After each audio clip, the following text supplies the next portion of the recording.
আজকে ঘটনাটা বাঁশকুড়া গ্রামের একজন ফুটবল প্লেয়ার অনিকের সাথে ঘটা। সেদিন রাত প্রায় 9টা, প্র্যাকটিস শেষ করে একা একা হেঁটে বাড়ি ফিরছিলাম। প্রতিদিনই যেই রাস্তাটা দিয়ে যায় আজও সেটাই ধরলাম, কিন্তু মিনিট 10 হাঁটার পর মনে হলো রাস্তাটা ঠিক চেনা নয়, যেন কোনো ভুল রাস্তায় ভুল করে চলে এসেছি। লাইট পোস্টগুলো নিভে গেছে, চারপাশটা অদ্ভুত নীরব। মোবাইলের জিপিএস অন করে দেখলাম, কিন্তু কোনো নেটওয়ার্ক নেই। তবুও হাঁটতে হাঁটতে একটা পুরানো ভাঙাচোরা বিল্ডিং এর সামনে এসে দাঁড়ালাম। বিল্ডিং এর দরজাটা আধা খোলা। পিছন থেকে আমার নাম ধরে যেন কেউ ডেকে উঠলো, যেমন অনিক, এই অনিক, ঠিক এইভাবে।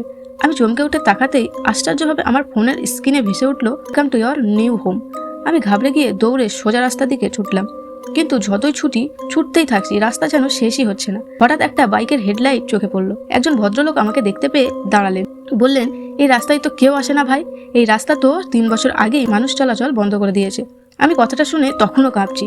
লোকটা আমাকে অসুস্থ দেখে আমার বাড়িতে পৌঁছে দেয়। পরদিন থেকে বেশ কিছুদিন আমি অসুস্থতায় ভুগি।